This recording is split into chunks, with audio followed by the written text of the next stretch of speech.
Hello everyone. तो आज की वीडियो है खास बजट डे के ऊपर। तो अगर आप ट्रेडिंग करते हो तो ये दिन बहुत ही खास है क्योंकि इस दिन आपको अच्छा मोमेंटम मिल सकता है मार्केट में और इस दिन बड़ा पैसा बनाया जा सकता है। लेकिन उतना ही ज़्यादा इसमें रिस्क भी है क्योंकि बजट डे के दिन वॉलेटिलिटी बहुत हाई रहती है। तो जैसा कि आप जानते हैं कि हर साल बजट फर्स्ट फेब को आता है और इस साल भी बजट फर्स्ट फेब 2025 को है। लेकिन इस दिन सैटरडे के दिन है। वैसे तो स्टॉक मार्केट सैटरडे को बंद रहती है, मगर इस बार बजट के कारण मार्केट सैटरडे को भी ओपन रहेगी। तो आप उस दिन बजट डे की मूवमेंट से पैसा बना सकते हो। तो ऐसे में ऑप्शन बायर ये सोचता है कि हम कॉल और पुट दोनों खरीद लें।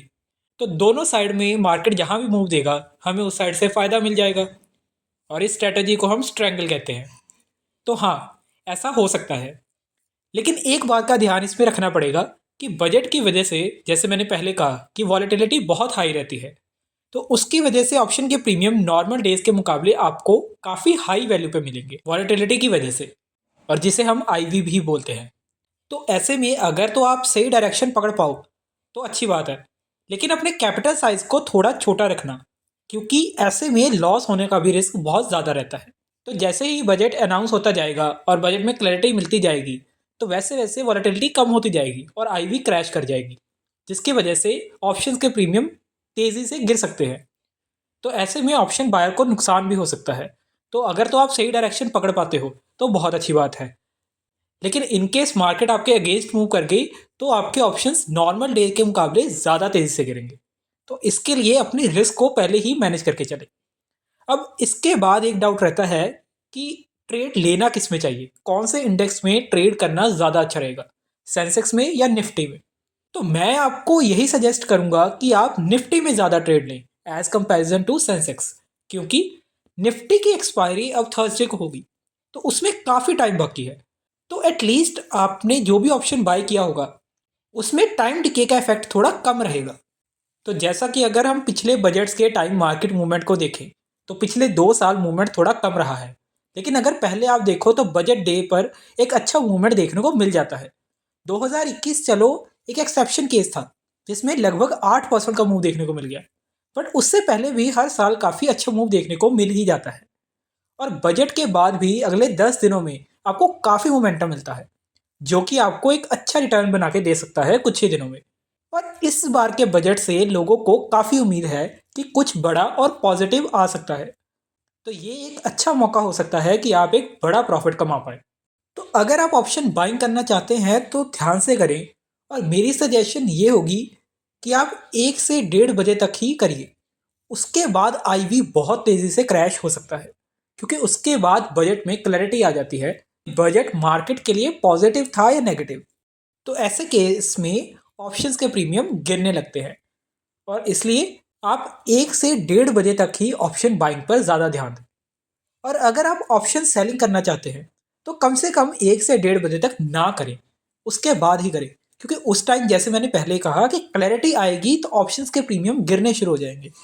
और दूसरी बात, तब आपको थोड़ी क्लैरिटी मिल जाएगी कि आपको कौन सी साइड का ऑप्शन, कॉल या पुट, सेल करना चाहिए। तो तब आप एक तो आईवी क्रैश का फ़ायदा ले सकते हो और दूसरा आप ज़्यादा अच्छे से अपने ट्रेड को प्लान कर पाओगे कि कौन से ऑप्शन को सेल करने में ज़्यादा फ़ायदा रहेगा।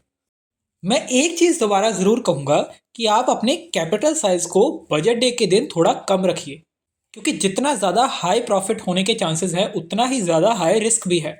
तो ऐसा ना हो कहीं कि आप कमाने के चक्कर में उल्टा गवा बैठो।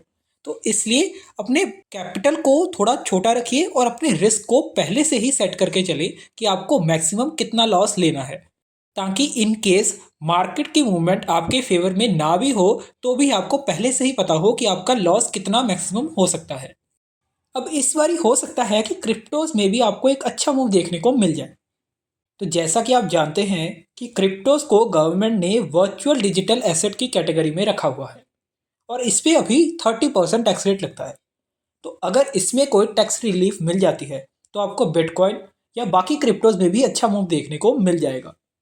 हाँ, इंडिया का क्रिप्टो वॉल्यूम अभी बहुत कम है, बट अगर कोई पॉजिटिव न्यूज़ आती है तो हो सकता है कि ये वॉल्यूम भी बढ़े और ऐसे में क्रिप्टोज का प्राइस भी बढ़ना शुरू हो जाएगा।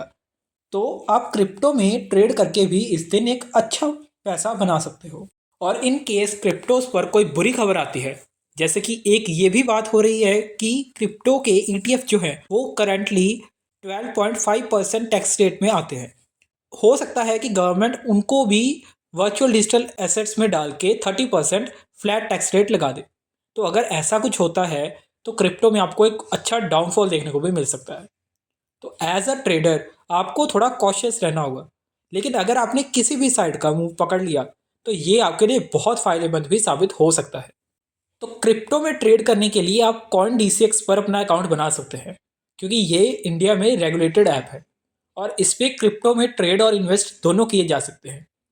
और एक और फ़ायदा है इसका कि आपको इसमें लेवरेज बहुत मिल जाती है। 50 to 100x की लेवरेज आपको इसमें मिल जाती है। मतलब आप 10,000 रुपये से 10 लाख की वैल्यू का क्रिप्टो ट्रेड कर सकते हो। बट ओवर लेवरेज के फायदे के साथ साथ नुकसान भी बहुत है, क्योंकि ये आपके लॉस को भी उतने ही टाइम से बढ़ा सकता है और आपको इससे बहुत तगड़ा लॉस हो सकता है। इसलिए लेवरेज को बहुत ध्यान से यूज़ करें, क्योंकि ऐसा ना हो कि कमाने के चक्कर में आप उल्टा गवा बैठो।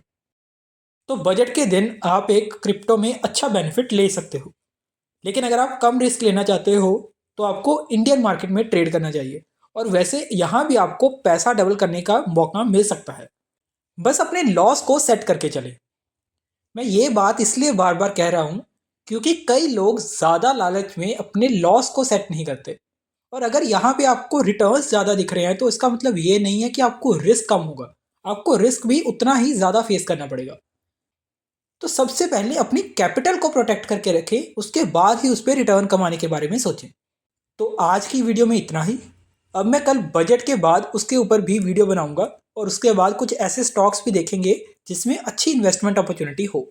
तो तब तक के लिए अगर आपको वीडियो अच्छी लगी तो लाइक और चैनल को सब्सक्राइब करें और बेल आइकन को प्रेस करें ताकि आपको अगली वीडियोस की अपडेट मिलती रहे।